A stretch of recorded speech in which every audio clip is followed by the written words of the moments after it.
Nos preparamos para los viajes espaciales, conocemos los últimos avances de la medicina y nos enteramos de los nuevos algoritmos que se están usando.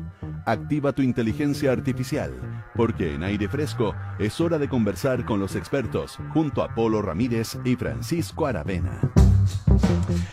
Así es, ya estamos junto a Pancho Aravena con nuestra invitada de esta tarde. Pancho, ¿qué tal? ¿Cómo estás? Muy bien, Polo, muchas gracias. Hoy día vamos a hablar de un tema fascinante para mi gusto porque mezcla desde el problema urgente, cuando uno dice tenemos como problemas urgentes de los que hacerse cargo, por ejemplo en la salud pública. Otro problema urgente que tenemos como país, como sociedad, es hacernos cargo de cómo mejorar la calidad de vida y la atención a los adultos mayores. Pero además... este tema nos conecta con aquellos temas que pareciera que estuvieran como desconectados de esto, y es todo lo contrario. En este caso, la inteligencia artificial y la investigación en torno a inteligencia artificial. Nuestra invitada es Carla Taramasco, ella es académica de la Universidad de Valparaíso y es miembro del Comité Ejecutivo del CENS, que es el Centro Nacional en Sistemas de Información en Salud. Suena complicado, pero para mi gusto es fascinante porque tiene que ver justamente con cómo hacer que todas las tecnologías y la investigación en torno a desarrollo artificial, algoritmo y todo eso tenga que ver con un impacto directo, en este caso, en la salud. Y Carla ha estado a cargo de una iniciativa que básicamente va a permitir o pretende monitorear a los adultos mayores en sus hogares para distinguir, por ejemplo, si sufren caídas o algún patrón de movimiento anómalo que implique y que haga necesario ya sea llamar a un servicio de urgencia o por lo menos mantener un registro, ¿cierto?, de cómo ha sido su evolución cuando nadie los está mirando en sus hogares. ¿Cómo estás, Carla? Muchas gracias por venir. Hola, muchas gracias por la invitación. Bienvenida. Gracias. Hablemos un poco de cómo entra la inteligencia artificial en un mundo que nosotros asociamos con herramientas mucho más simples, ¿no? Como por ejemplo uno dice, bueno, si quiero ver qué le pasa a una persona en un lugar remoto, que si existen las cámaras, existen los sensores de movimiento más básicos, ¿no? ¿Por qué necesitamos que haya inteligencia artificial y qué hace la inteligencia artificial en todo esto? Bueno, lo que pasa es que cuando nosotros ocupamos una cámara dentro de una casa, lo que estamos haciendo también es como... no sé si violando, pero al menos meternos bastante... Es delicado, claro. Sí. Entonces lo que nosotros buscamos es... ¿Te gustaría una cámara en tu casa, Pancho? Claro, bueno. una cámara digamos que no es lo más recomendable. Es verdad que es lo más No fácil. en todas las habitaciones. Claro, es lo más fácil si quiero hacer un monitoreo, pero la verdad es que es bastante intrusivo. Sin duda. Entonces lo que nosotros tratamos de hacer es ocupar sensores que sean mucho menos intrusivos. De hecho, ocupamos como la palabra no intrusivo y no invasivo para hacer el monitoreo de los adultos mayores, y para eso, cuando uno ocupa los sensores que son no intrusivos, bueno, necesito ponerle inteligencia a los datos que recibo de este sensor para poder detectar lo que queremos detectar. Y en el caso de lo que estamos trabajando ahora, estamos detectando distintas cosas. Una de ellas es caída, pero también estamos analizando la actividad del adulto mayor en el domicilio, donde esperamos detectar patrones anormales de actividad. Lo más simple y claro es que, por ejemplo, cambia sus hábitos de sueño, pero también podrían haber otros, como por ejemplo cuando el adulto mayor comienza a deambular. Y cuando estamos hablando de ese tipo de comportamientos bastante más complejos, necesitamos algoritmos de inteligencia artificial que nos ayuden justamente a diferenciar cuando el adulto mayor está caminando normalmente, o cuando existe caminar sin un rumbo fijo que se acerca más a lo que podríamos decir como un deambular. Esto parte, Carla, ¿de qué diagnóstico? Hay una cantidad creciente de adultos mayores en nuestro país y muchos de ellos además viven solos, ¿no es cierto? Me imagino que por ahí surge esta necesidad de tener algún tipo de sistema que logre, sin ser demasiado intrusivos, monitorear su estado de salud, sus condiciones de vida. Efectivamente, el sistema está orientado a todos aquellos que viven solos, que es de cada 10 personas 1,5 viven solos, pero además está orientado a aquellos adultos mayores que están durante el día solos. Por ejemplo, viven con los hijos, pero los hijos trabajan y el adulto mayor está todo el día solo. Y efectivamente lo que queremos hacer es monitorear al adulto mayor en general. No tenemos como alguna patología definida al inicio. De hecho, el criterio de inclusión que utilizamos es un adulto mayor que nosotros llamamos autovalente. Ahora, cuando nosotros empezamos el monitoreo, también empezamos a darnos cuenta de algunos deterioros que el adulto mayor va teniendo, y eso es justamente lo que queremos detectar de manera temprana. Por ejemplo, uno de los sensores que tenemos es un sensor de nicturia, que lo que hace es detectar la cantidad de veces que el adulto mayor orina durante la noche. Eso efectivamente está ligado a distintas patologías, no solamente a una. Entonces, también, por ejemplo, el deambular o alguna otra actividad vinculada a patrones más neurocognitivos, también tienen ciertas patologías que están relacionadas. pero cuando nosotros partimos, lo que hacemos es monitorear en general. Lo que queremos es justamente poder detectar patrones que nos digan, mira, esto puede ser un inicio de una demencia, esto podría ser realmente una caída, esto puede ser un problema al caminar, que es mucho más físico y ya no solamente neurocognitivo. Entonces, en general lo que hacemos es ir viendo lo que vamos detectando después de que estamos haciendo el monitoreo, no al inicio. No es que solamente ingresan adultos mayores con, por ejemplo, una demencia o con alguna patología diagnosticada al inicio. Ahora hay que decir que esta iniciativa ya está siendo aplicada, ¿no? Y sería interesante porque en la práctica es cuando uno ve cuando las cosas funcionan.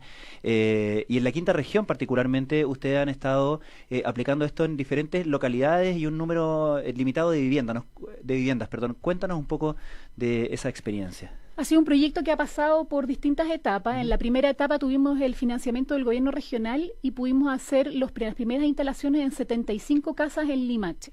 Y ahí lo primero que hicimos fue ver si los sensores que nosotros estábamos desarrollando, que son todos de desarrollo local, efectivamente detectaban lo que nosotros decíamos que detectaban. ¿Cómo son esos sensores? ¿Dónde se ponen? Depende. El sensor de nicturia se pone en el baño, los sensores que tienen que ver con caídas se ponen en el ambiente. Un poco de las hipótesis iniciales del proyecto, es decir, nosotros no queremos que el adulto mayor porte sensores sobre él. Porque si él porta sensores, lo que ocurre es que en el momento que lo deja en la mesa de luz y se olvida, que es lo que pasa en el 99% de los casos, lo va a usar 2 días y después lo va a dejar ahí, vamos a perder todo el monitoreo. Entonces instalamos en el ambiente, ponemos por ejemplo en las esquinas del living, comedor, el dormitorio, en los pasillos, ponemos en distintos lugares de la casa sensores dependiendo de lo que vamos midiendo. También estamos midiendo, por ejemplo, índices elevados de monóxido de carbono, y eso obviamente lo ponemos donde haya alguna posibilidad de tener monóxido de carbono.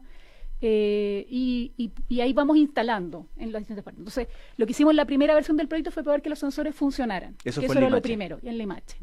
Logramos validar los sensores y lo que hicimos ahora en esta segunda etapa es, bueno, ya que tenemos sensores validados, ¿qué pasa si los ponemos juntos en distintas casas y vemos cómo esto, nuestra hipótesis es que mejora la calidad de vida de los adultos mayores? Y este segundo proyecto que estamos ahora, un proyecto FONDEF financiado por CONICET, y tenemos 120 casas, donde la mitad son en San Antonio y la otra mitad son en Valparaíso. Y lo que nosotros creemos es que podemos aumentar la calidad de vida del adulto mayor, porque el adulto mayor se siente más seguro, protegido, y eso obviamente mejora también su autonomía, mejora su manera de vivir, y eso es lo que nosotros estamos apostando ahora. Esa es la apuesta actual. Estamos conversando con Carla Taramasco, que es académica de la Universidad de Valparaíso y miembro del Comité Ejecutivo del Centro Nacional de Sistemas de Información en Salud. ¿Qué papel juega la inteligencia artificial en esta? Porque uno entiende el tema de la necesidad, ¿no es cierto?, del cómo se hace el monitoreo, de los sensores, etcétera, pero ¿cómo entra la inteligencia artificial aquí? Específicamente nosotros lo estamos usando en dos partes. Una que tiene que ver con la detección de caída propiamente tal.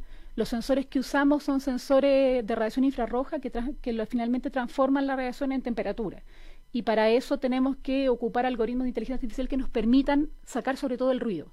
El mayor ruido que tenemos nosotros, por ejemplo, el hervidor, o la estufa, o el animal. Porque son fuentes de temperatura, externas al adulto mayor. Perfecto. Entonces, lo que nosotros tenemos que hacer es trabajar con algoritmos de inteligencia artificial que nos hagan disminuir todos esos posibles ruidos. Por ejemplo, no sé, si instalamos el sensor súper cerca de la ventana y hay mucho sol, cambia la temperatura. O el adulto mayor tiene el clásico perrito o gatito, que también es una fuente de calor, y que no es tan fácil de distinguir si solamente ocupamos el dato que viene directamente desde el sensor. Entonces, lo que hicimos es desarrollar redes neuronales artificiales que entrenamos en este segundo proyecto de una manera bien particular, que yo creo que ha sido un poco la clave del éxito del segundo proyecto. Trabajamos con bailarines para poder entrenar las redes neuronales. En la primera parte solamente habíamos trabajado con adultos que pudieran hacer el entrenamiento. Cuando hablo de adultos es como entre 18 y 45 años. Esto es una persona que hace los movimientos, simula los movimientos que ustedes quieren detectar para que la máquina los vaya registrando, ¿correcto? Exacto. Lo que hacemos es tener un set de entrenamiento, que es con lo que le vamos como de alguna manera enseñando a la red qué es lo que es caída y qué es lo que no es caída. Perfecto. Y si ese set es lo más variado posible, la red se acerca mucho mejor a una detección, jamás del 100%, pero muy cercana a una muy buena precisión. Y al ocupar bailarines, que además ellos trabajaban en caídas, o sea, no tampoco cualquier bailarín, sino que bailarines que llevaban años trabajando en caídas. Ellos, su espectáculo era sobre caídas. Mira, entonces, trabajamos con 2 específicamente bailarines y ellos lo que hicieron fue simular un conjunto enorme de caídas, como 418 caídas, y al simular distintos tipos de caída, porque además existen distintos tipos, uno caracteriza caída hacia adelante, hacia el lado, hacia más del costado, hacia atrás, y ahí, cuando uno caracteriza todas esas caídas, lo que hacemos ahora es con esa base de entrenamiento mejorar bastante el rendimiento y la precisión de las redes. Y ahora lo importante es que, por ejemplo, que sean bailarines, es que son más expresivos en sus movimientos. Que se acercan más a la caída del adulto mayor. Ya. El adulto mayor no se cae como los jóvenes o como nosotros, Claro. se cae de una manera bastante más, uno le llama caída blanda. Ya. Porque no tienen la misma velocidad, no, caen mucho más lento, el cuerpo se posiciona distinto. Entonces los bailarines trabajan justamente en tratar de acercarse a una caída que sea más blanda. Y ahí para ese trabajo de entrenamiento, para entender bien cómo opera el sistema completo, ahí sí se ponen sensores en los propios, o también se No. hace a través de los mismos sensores de monitoreo Sí, que se van a instalar en las casas. Eso que tú dices creemos que va a ser la próxima etapa y creo que es súper interesante, pero lo que hicimos ahora es en un espacio vacío instalamos los sensores que nosotros habitualmente instalamos en las casas de adultos mayores. Además habían personas fuera de los sensores, entonces también podíamos nosotros mismos anotar caída y qué tipo de caída era, pero también teníamos el dato explícito del sensor. Y después lo que vamos haciendo es viendo qué es lo que detectó el sensor y qué es lo que nosotros finalmente pusimos como etiqueta. En el fondo, ¿qué señal significa qué? ¿Qué señal significa qué cosa? Nosotros vamos etiquetando. Ya.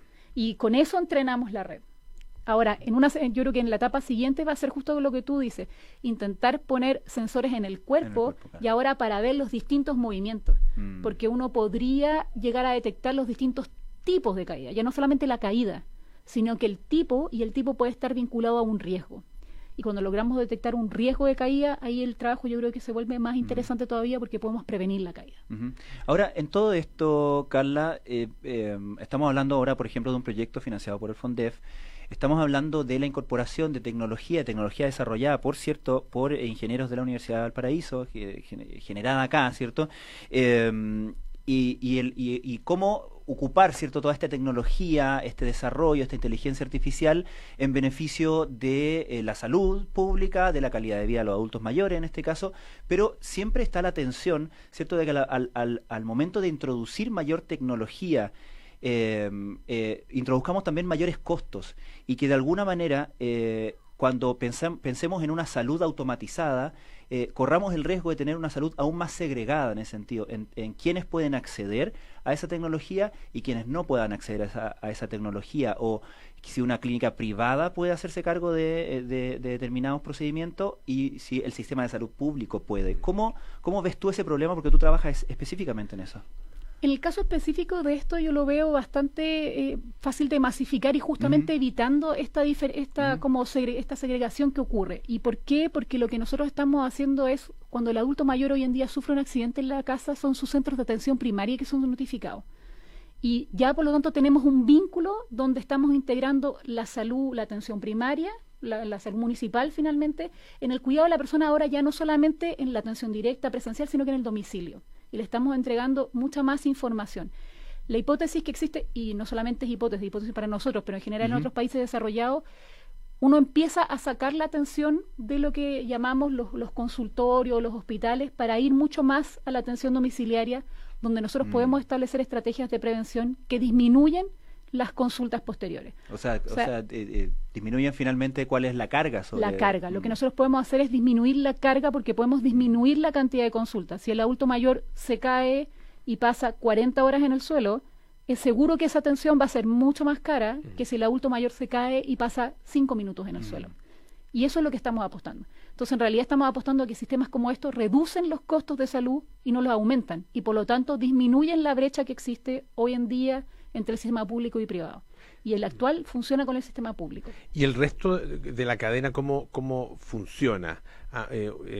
Por ejemplo, el sistema de monitoreo detecta que efectivamente un adulto mayor se cayó, que tuvo una caída que puede ser, que tiene todas las características de una caída grave. ¿Qué pasa de ahí en adelante? Tenemos un proceso definido que va a depender con quién estamos trabajando, si es en San Antonio o si es en Valparaíso, porque los centros de atención primaria tienen distintos funcionamientos dependiendo de la comuna.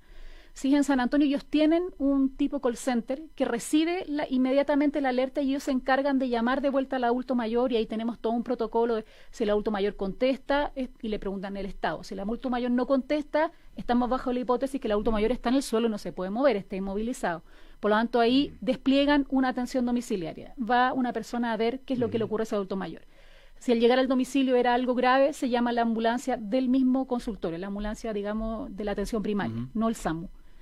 En el caso de Valparaíso, es una persona del mismo CEFAM que recibe la alerta, no es este call center. Y esa persona que recibe la alerta hace de alguna manera el mismo proceso hacia abajo. Pero nos preocupamos de todos los detalles. O sea, incluso, por ejemplo, si la persona que recibe la alerta se da cuenta que el adulto mayor no contesta, él tiene una clave para poder saber dónde están las llaves de ese adulto mayor. Porque obviamente si el adulto mayor está en el suelo y llega la atención de salud, quien golpea no va a poder entrar. Entonces, incluso tenemos dónde están las llaves y hay una clave para saber dónde están las llaves y eso se le informa al personal de salud que va a la atención. También incluimos al entorno social. Muchas veces los adultos mayores tienen o familiares cerca o muchas veces los vecinos. Y ellos también, en el caso que el adulto mayor lo autorice, reciben la alerta. Y ellos son como los primeros invitados a desplegarse para ver qué es lo que tiene. Estamos conversando con Carla Taramasco, que es académica de la Universidad de Valparaíso, miembro del Comité Ejecutivo del Centro Nacional de Sistemas de Información en Salud. Carla, es súper interesante lo que plantea respecto de cómo mover, ¿cierto?, los énfasis o la atención, sacarla del centro de salud donde que se congestiona, que se forman los problemas que ya conocemos, y llevarlo al domicilio, porque eso nos lleva a otra pregunta, que es la pregunta de cómo tienen que ser los domicilios, ¿no? O cómo deberían ser en el futuro, de qué deberíamos preocuparnos a la hora de construir y también construir masivamente, ¿cierto? Esos domicilios donde van a vivir los adultos mayores del futuro, que aquí está hablando con dos, ¿no? Bueno, eso yo creo que es súper relevante, porque cuando llegamos a las casas a instalar los sensores nos damos cuenta que efectivamente el adulto mayor lleva mucho tiempo viviendo ahí y no ha adaptado el espacio para poder vivir como con la edad que tiene. Y eso implica que también nosotros les damos como bastantes recomendaciones de cómo adaptar el espacio, desde poner los muebles, desde las alfombras que tienen en las entradas, en los pasillos. Pero también implica que debiéramos pensar en cómo vamos a construir en el futuro, porque los espacios son distintos. Todo esto como de las escaleras que suben en vez de poner una rampa, los espacios que cuando uno tiene que ir de un lado a otro, uno tiene como que moverse, en realidad deberían ser espacios mucho más fáciles de transitar. Y yo creo que podríamos, hoy en día lo que estamos haciendo es levantando un plano de riesgo de cada una de los domicilios donde instalamos. Y luego de eso, obviamente, capacitamos al adulto mayor para disminuir los riesgos. Sería interesante poder... Perdón, y esa información que también surge de los sistemas, de los sensores que ustedes han instalado. Sí, de todos los sensores. Ya, o sea, es una especie de aplicación derivada también de la instalación, digamos, de sistemas de inteligencia artificial. Claro, porque como vemos toda la actividad del adulto mayor en el domicilio, vemos también los tiempos que pasa en cada espacio y cómo transita de un lugar a otro, porque lo vamos detectando por los sensores que instalamos. Entonces, en base a eso también nos damos cuenta si las caídas ocurren siempre en un sector, y cuál es ese sector, cuál es cómo está la iluminación del sector. Por ejemplo, muchas veces uno dice, oye, si ponemos estas luces hacia el baño, el adulto mayor se levanta en la noche. Eso es así. Y muchas veces no prende la luz. Entonces, porque claro, conoce la casa, vive ahí hace 60, 70 años y se levanta automáticamente. Pero ya no tiene las mismas características que antes, ni las mismas habilidades. Entonces, debiéramos empezar a pensar justamente, mira, este es un sector de riesgo, te recomendamos habilitarlo de esta manera y en eso trabajamos también en este proyecto. Lo que pasa es que eso también nos podría dar un insumo para pensar la construcción futura, digamos. Y ahí podría entrar, que si yo, una facultad de arquitectura y desarrollar el proyecto con ese insumo, ¿cierto? Hacia otra área, ¿no? Es súper interesante eso. Sí. Claro, en el área de los adultos mayores, pero también finalmente esto abre posibilidades para la sociedad completa, digamos, para todos sus estamentos, ¿no es cierto? Y para todas las edades y todas las circunstancias. Para todos nosotros. Para todos nosotros. Y en ese sentido, como que cuando uno se asoma a la inteligencia artificial, da como una especie como de vértigo de las perspectivas que abre. No sé cómo lo abordan ustedes. Claro, ustedes están enfocados en el tema salud, pero también ese solo ámbito ya también tiene un elemento vertiginoso. Sí, yo no lo llamaría vértigo, para ¿No? mí es como sí, un paisaje a mucho camino por recorrer, pero un camino como bien plano más que vértigo. Siento que hay mucho por avanzar, hay muchos desafíos que otros países ya han tomado y que hoy en día aplican en la salud de atención común, digamos, no una atención, no es estos sistemas donde uno dice, oye, inteligencia artificial porque están monitoreando el adulto mayor, Hay otros países que ya lo hacen habitualmente. Y no solamente al adulto mayor, sino que a personas con capacidades diferentes y a muchos otros tipos de personas. Entonces, y en los hospitales, en la atención pública, y es realmente muy cercano. Y yo creo que estamos a puertas de llegar a algo así aquí también. De hecho, ya hay un equipo trabajando, bueno, y se le entregó una propuesta de estrategia de inteligencia artificial al presidente, y yo creo que eso es un muy buen primer paso. Y tenemos que preguntarnos, pues bueno, efectivamente, pues cuáles son las reglamentaciones para poder, cuál es cómo vamos a reglamentar todo esto, dónde están los límites éticos, pero eso es algo que nos tenemos que sentar a conversar, pero creo que es más bien algo por recorrer y como mucho más como invitando a recorrerlo que a sentir un vértigo. Creo que es más abierto. Carla, y en ese aspecto, justamente esa tensión se instala como una conversación inevitable, ¿cierto?, de la sociedad respecto de qué vamos a permitir que instrumentos de inteligencia artificial midan, pero también es la certeza que necesitamos como sociedad de quién va a controlar eso que vamos a permitir que entre a nuestro hogar, porque obviamente que si uno sabe que los sensores están para monitorear si mi mamá o mi tío se cae, digamos, y puedo considerarlo perfecto, magnífico, pero si esos mismos sensores siento que me están controlando mis movimientos y que pueden caer en manos de una empresa privada que venda los datos, ahí se pone más complicado la misma herramienta, ¿no? Pero eso que hay que hacer normativas. Por eso que finalmente tenemos que establecer dónde están las responsabilidades, cómo podemos usar los datos, qué datos se pueden usar, qué datos no. Y también saber que, bueno, los algoritmos tienen un porcentaje de error, claro, igual que los humanos. Entonces también hay que establecer, bueno, quién es el responsable en caso de error, claro, y cómo de esa manera vamos a resolverlo. Pero hoy en día creo que los desafíos son conversar eso, y no conversar como no es muy lejano, no lo tomemos todavía, sino que creo que en realidad lo tenemos muy cerca, tenemos soluciones que están implementadas hoy en día en la realidad y que simplemente tenemos que saber, bueno, cómo normamos entonces. Y eso yo creo que es lo relevante ahora. Le queremos agradecer muchísimo a Carla Taramasco, académica de la Universidad de Valparaíso, miembro del Comité Ejecutivo del Centro Nacional de Sistemas de Información en Salud. ¿Dónde se puede conseguir información sobre este desarrollo y también las otras cosas que están haciendo ustedes? En mi página web, ¿ya? www.carlataramasco.cl, o en la página web de mi equipo, que es www.lavitec.cl. Perfecto. Lavitec. Muchas gracias, Carla. Gracias. Pancho, muchísimas gracias. Un gusto, como siempre. Hasta el próximo martes. Ya viene Cartas Notables, luego Nada Personal, Terapia Chilense, Sintonía Crónica, todo lo que usted quiera escuchar aquí en Radio Duna. Nosotros nos juntamos mañana para más aire fresco. Chao.